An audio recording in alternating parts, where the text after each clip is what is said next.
I'm going to talk about the science behind meditation first, because I'm a very logical person, okay? I can't just look at something and go, okay, yep, I'm going to take that on face value. I need to have the science behind it. So I'm going to share with you the science behind meditation as to why it actually works. So you understand it goes beyond just the hippie woo-woo shit, all right? Although there is that spiritual element to it, there's a lot of science behind it as well, all right? So there was an 8-week study that was conducted with 2,466 adults.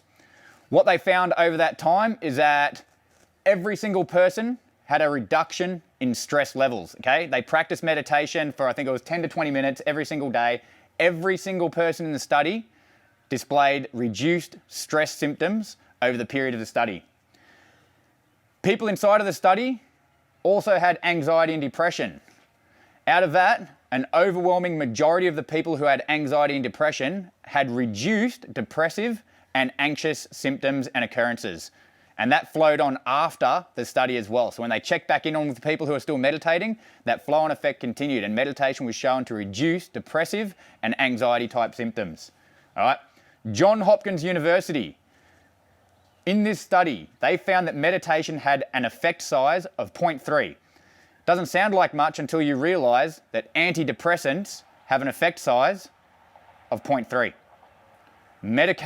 Meditation was shown to have as much of a positive effect on depression and anxiety as medication. Okay? And there's far less symptoms from meditation than there is from medication. I personally made a choice to no longer take pharmaceuticals, and that was my choice, and I researched into it, but I also acknowledge there are people who 100% need pharmaceuticals.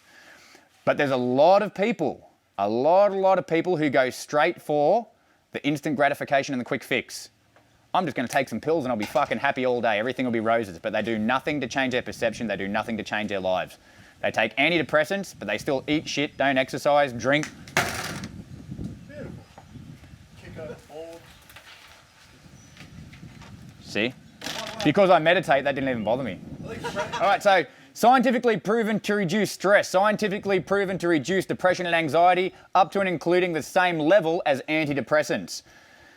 Meditation also creates more awareness of self. Doesn't sound like much, but when we were talking about, when you start to realize the problems in your life and the common factor in all of those is you start to develop a level of self-awareness around the things that you are doing that cause the stress in your life and cause the negative things inside of your life.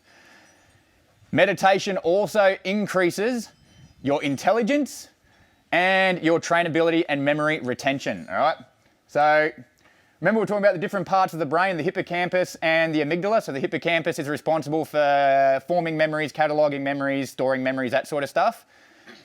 What actually happens when you meditate for a long period of time is you actually start to get increased grey matter, okay? Your brain thickens. The bursal parts of your brain start to thicken, and it creates more neural pathways and more neural connections, and you develop a level of not just intuition, but the ability to learn more and absorb more information. Again, this has been scientifically proven where they've measured the brains of people who have been meditating for long periods of time.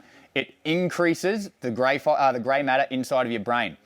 At the same time, it decreases the size of your amygdala. The amygdala is where your trauma is stored, okay? Meditation has been shown to reduce the size of the amygdala, therefore meaning you hold less trauma.